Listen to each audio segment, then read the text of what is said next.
Hello and welcome to the Kent Voices podcast with me, your host, Charlie Gurr. In today's episode, we'll be looking at the benefits of leisure reading in terms of well-being, identity, and also understanding other lived experiences. As well as that, we'll be looking at the Love to Read collection in the library. Don't forget, the Templeman Library will be hosting a book swap event on the 25th of May. So, without further ado, let's get on with the podcast. Hi Charlie. I'm Emma Mires-Richards, and I'm one of the Divisional Liaison Librarians at University of Kent. So I currently look after a number of different subjects. Our role in the library is really to support students with their sort of like academic studies in terms of using the resources, and also getting access to the resources as well, having a look at selection of books and journals and databases and things like that. But also we've got a really strong interest in the library in terms of supporting students sort of like well-being and also their more rounded experience of being at university. So that's where the kind of interest in sort of leisure reading really has kind of started to grow within the library. And that's come through a number of different ways, really. So we recently kind of won some funding to develop a specific collection in the library, which is going to be called Love to Read. And it's all about leisure reading and promoting leisure reading. And we really want that collection to be a student-focused collection. So we've initially selected some titles that we think will be of interest, and they are things that are on prize lists, you know, kind of like the Booker nomination, those types of things. And there are a range of sort of new fiction titles, but also autobiographies, and also kind of more, I suppose, sort of self-help sort of titles as well, kind of around a well-being topic areas, and some kind of factual non-fiction sorts of titles as well that sort of might be of interest. So but we really want to grow that collection and get students to select things and tell us what's missing from the collection so that we can grow it. So the idea of this collection is that it's going to be in the library cafe, and it's going to be a space where hopefully students and staff as well actually can come and just have a browse, just, you know, borrow something, have a look at something that takes their interest. And the idea is that we kind of promote leisure reading. So currently we do have quite a lot of fiction titles in the library because we support you know, subjects like English and also drama. So we have lots of plays and we have lots of fiction titles.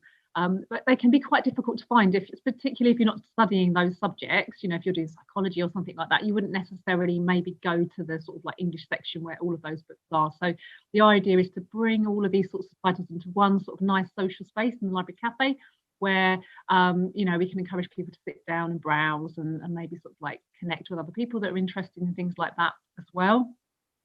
So at the beginning there, Charlie mentioned about the well-being, so that's a really strong sort of emphasis of the collection. So the idea is to have a space to sort of like maybe just tune out a little bit from your studies if you just want to sort of like take a break. You know, reading can be a really good sort of like way to sort of like just have a bit of escapism really for a little bit, but also those kind of more practical titles. So if there are things that you kind of want to get some sort of like advice you don't necessarily want to speak to somebody about, it's another really good experience just to sort of like read about something that maybe someone else has been experiencing something and make you kind of feel a bit more connected, or give you some things to sort of like think about really. So those are the sort of collections that we hope will have that sort of purpose. It's also really important to us as well on the agenda. We're trying to sort of like diversify our collections and making sure that everybody can see themselves in our collection, so it's well represented.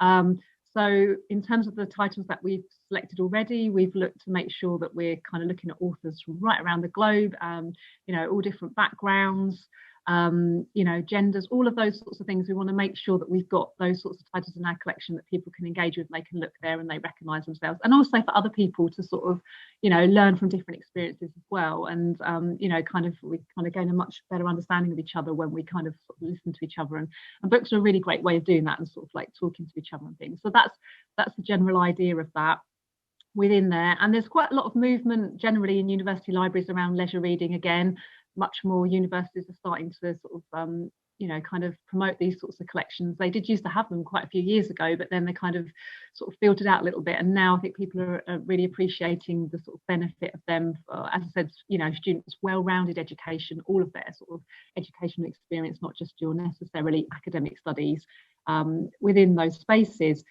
So yeah, currently we've got some titles in the library, but they're not actually set up in the library cafe yet. But we're hoping that that's going to be coming.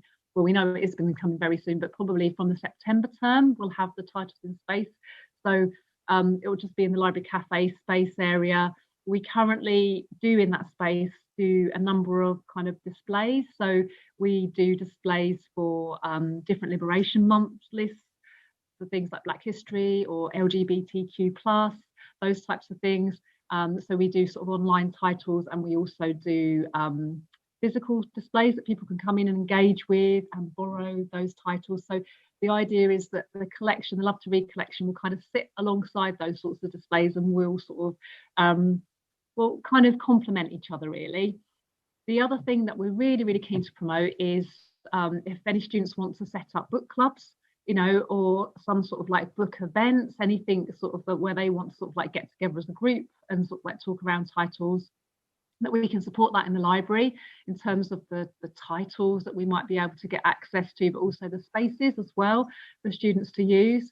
Currently, we do have an intern working with us just to the end of this month, actually, and she's been kind of doing some research into sort of book clubs and sort of hosting some different events and looking at things like readathons, different kind of like things that people can just come together again in a sort of community space in the library to make use of those resources, really.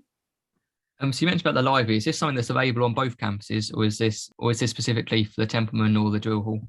Yeah, so this collection will be at the Templeman, but down at the Drill Hall, they're a bit ahead of the curve, actually, because they've had a collection for quite a long time, which is called the Lifestyle Collection, and it's a very similar sort of thing. So it has loads of titles in there: fiction, non-fiction, autobiography, things like extracurricular activities, like hobbies, things like that, sports and those types of things. So they already have a really, really good collection, and it's very well used actually down there.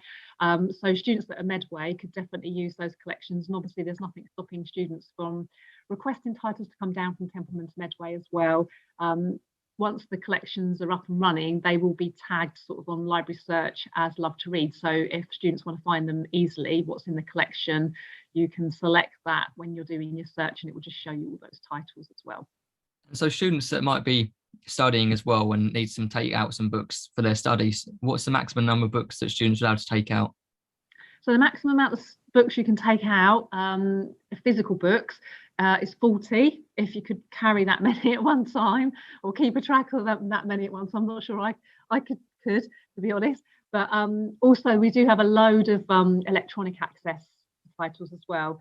So in terms of, they may have a number of physical items, but you can still get access to electronic, and there's no number on how many electronic titles you can access at any one time, really. And we're trying to do that more with the fiction and sort of the leisure reading as well. So we kind of appreciate that it's maybe a different type of reading, that people might not want to read as much online when it's those sorts of titles. They're not always as available as some of the academic texts online, but we certainly do, if they are available in that format, we certainly try to sort of access those. It also reminds me as well, as if any students that are, whilst they're studying here at Canterbury or at Medway, it's really worthwhile, if they haven't already, if they're in sort of leisure reading, joining their local public library, because through that you can get free access to loads of like fiction titles online. There's an app which is called the Libby app, which you can just download onto your devices, and then you can just like download, and they have lots and lots of really up-to-date sort of fiction titles, things that are being published really recently, and that's all completely free. All you've got to do is like join your local public library, and I don't think you even have to go in to join anymore. I think you can just join online. Since the pandemic, they kind of made that a lot easier for people to access that type of content, so that's definitely worth doing as well if you're into leisure reading. So you mentioned about doing things remotely. Is it possible to, let's say, renew books? So let's say students have bought out a book and they're not able to get onto campus for whatever reason. Are you able to renew a book from home? Yeah, you can renew from home. What actually happens now is when you borrow a title, we have a system which is called an automatic renewal system. So if I was to borrow a book today, then generally most of the books are like a week loan. But if nobody requests that, by the end of the week, it just automatically gets renewed again. So it just constantly gets renewed. So the only time you have to bring it back is either if you've finished with it, or if someone's requested it. So if someone's requested it, you'll get an email, and it will say someone's requested the book, you need to bring it back. So it's not immediately. If you still had like a few days left on the loan, you could still keep it until that date. So it's really great in that sense that it's kind of done automatically for you. You just need to remember just to keep an eye on it, just in case you do get an email. You get so many emails, don't you? It's really easy to miss things. So just to keep a note of roughly when the next week it was due, and then just check to make sure it's still okay to hang on to it. It's usually what I would recommend to students.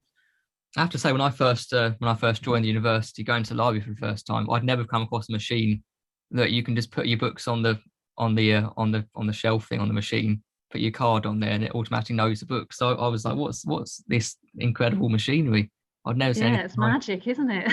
Yeah, exactly. And then end up doing a deep dive into how they managed to do these scans and stuff. And yeah, I'd only really been to, obviously, I'd been to a public library before, but I hadn't seen anything quite. And then obviously when you return it as well, you put them in the machine thing, and then it sort of takes on a conveyor belt. And that was quite an exciting experience the first time going to the library and seeing that, I have to say.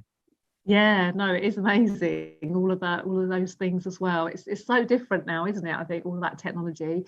But yeah, it's great because it means you can just independently do things. You don't have to queue at a desk to return something, or but there's still like people around that you can ask queries of.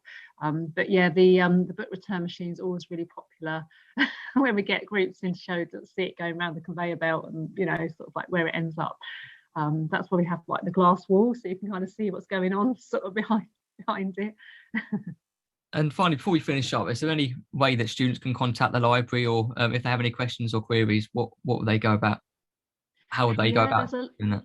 Yeah, there's lots of different routes they can take depending on what their query is. So if it's like a general query and you happen to be on campus, then just come in and speak to somebody in the library. So there's staff on the welcome desk that are really, really friendly and happy to help you. And then also we have a help desk, which is on level 1 in C block. And again, you don't need to book an appointment or anything. It could be an IT query, it could be a library query. If it's more to do with your studies and sort of support around the subject itself, like you're trying to sort of like, you've got an assignment and you're trying to find some resources and you're not sure where to start or something like that, then it's probably best to get in touch with whoever your librarian is. That's the sort of role that I have. And from the homepage of the library, there's a link to library subject resource guides. And when you go there, you can find a list of all the subjects that we support here at the University of Kent. You just choose your subject, and then that will tell you who your librarian is, and it will give you a link to book an appointment with them. So you can either book it online, and you'll just get a little calendar showing what slots are available. So you just click on that, and then that will just set that appointment up. You don't need to wait for an email back or anything. And you can also have a face-to-face appointment if you prefer to meet face-to-face. It's the same process. There's also an online chat thing through the library web pages as well. So if it's just a really quick question, you can just do an online chat thing. Email as well, if you prefer to send somebody an email, there'll be an email. There's library help at Kent, which goes through and then it gets triaged to the relevant team depending on what your query is to do with. So yeah, lots of different ways you can get in touch with us. And we're really happy to help, because that's what we're here to do. Unfortunately, that's all we have time for on this episode of the Kent Voices podcast. If you fancy reading some new books, why not take part in the book swap event happening at the Templeman Library on the 25th of May. This podcast was brought to you by Student Services at the University of Kent. You can visit our site at www.kent.ac.uk/student services.